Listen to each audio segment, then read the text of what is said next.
here to teach you guys and a large bunch of young people how to do filmmaking and documentary filmmaking specifically. I'm incredibly impressed. It's taken years to learn what I know, and the key bits of that you guys seem to have learned in a day flat, which is pretty good. And you've been proving it on your second day when you've been using the skills we taught you in the first day. And I couldn't be more impressed, actually. I think you're all terrific. And have you enjoyed the full experience of the 2 days you've been Yes, working? 2 days. It's a very varied experience for us because obviously we're here as camera people, camera crew, teaching students, so there's 2 roles there. And then we've been listening to the delegates in the conferences, so there's a third aspect to it. And it's all combined to make a very, very interesting and enjoyable experience. It's always nice to meet new people. Thank you very much. Thank you. Hi, this is Charlie, our sound expert. Charlie, how have you found the Science Festival? Been really interesting. And why did you come here today? I've been teaching sound recording techniques to student documentary filmmakers.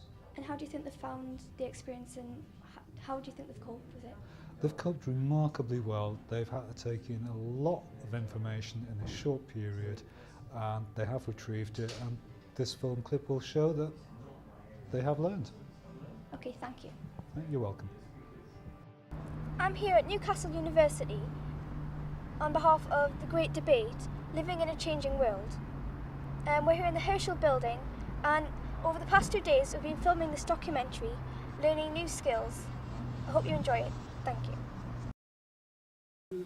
Well, we've been trying to look at how 6.8 billion of us are dealing with our resources, our water and our energy demands. And 6.8 billion people have discovered that they can use a huge amount of energy and quite a lot of water. And asking them to manage their demand so that it fits with what's available is proving to be a very big political issue. Okay, thank you. I'm Joanna Haigh. And what debate were you in? I'm in the one about geo-engineering. And what's your take on that? Well, I'm a scientist. I study physics, and I study the physics of the atmosphere, and I'm particularly interested in things like how the sun's radiation comes in and how the heat radiation gets out and the greenhouse effect. And so I'm interested in the aspects of geoengineering that relate to how it might work. So we look at things like what happens if you put big mirrors in space and how that reflects the solar radiation back to space and makes the atmosphere cooler, or how you can put artificial leaves in the atmosphere and absorb the carbon dioxide out.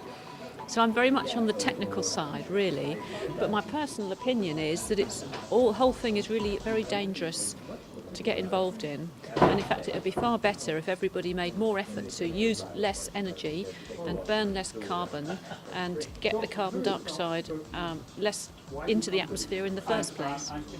Thank you. My name's Barbara Sexon. And how was today's debate? It was very interesting.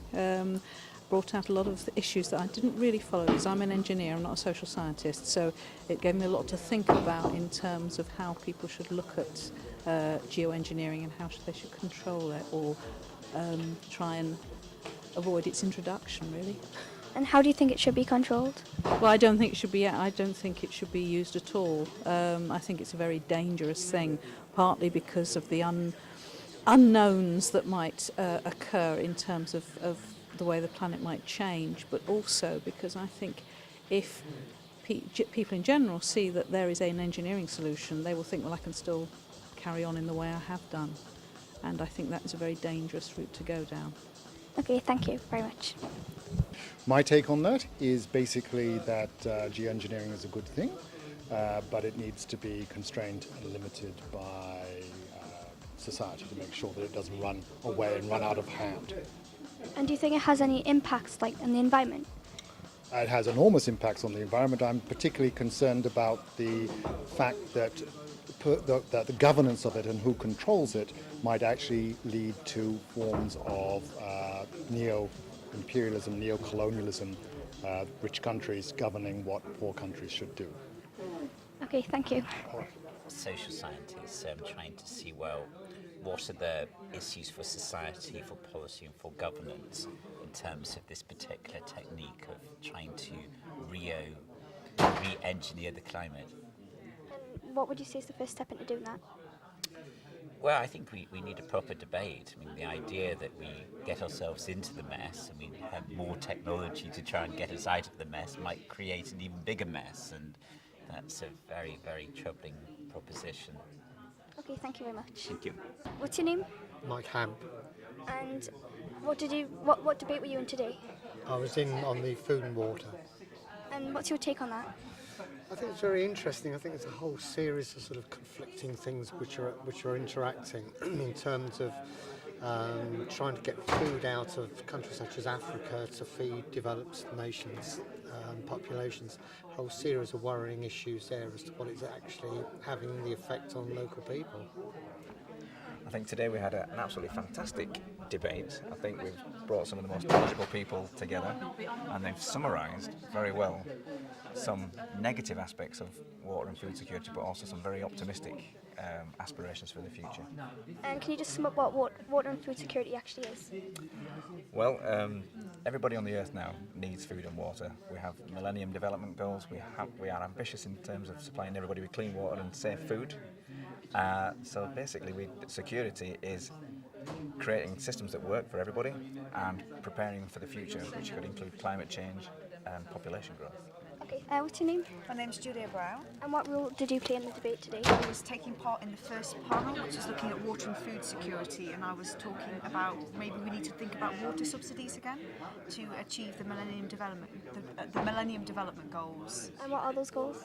The goals are to halve the number of people in the world who do not have a sustainable access to basic, clean, safe drinking water by 2015.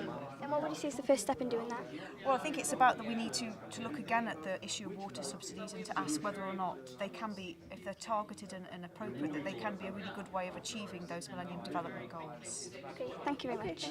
Today I was sitting in the panel for the agriculture and climate change debate in the morning session.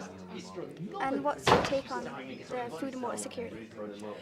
I think it's going to be very challenging in the future, and especially with the added pressures of climate change. But I think there are also a lot of opportunities, and we have to be better in taking care of these opportunities, both as consumers and local people, as well as global citizens.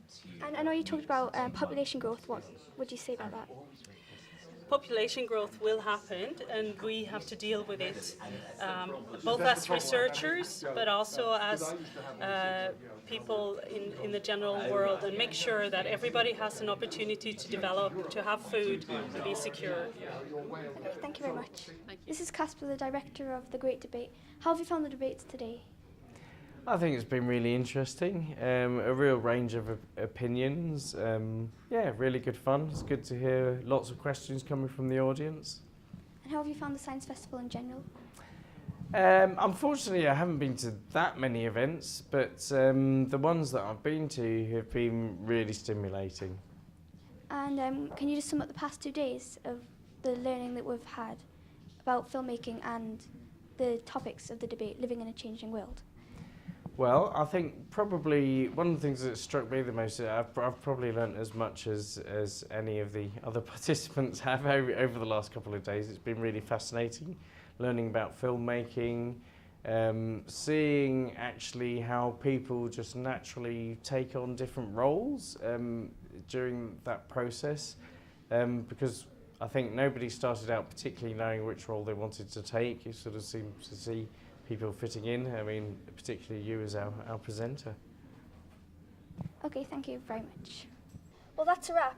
I'm here at Newcastle University, and it's the end of our 2 days working on this filmmaking course, and everyone's packing up from the debates that we've had today. And as well as learning filmmaking skills, we've also learned about geo-engineering, global warming, and food and water security.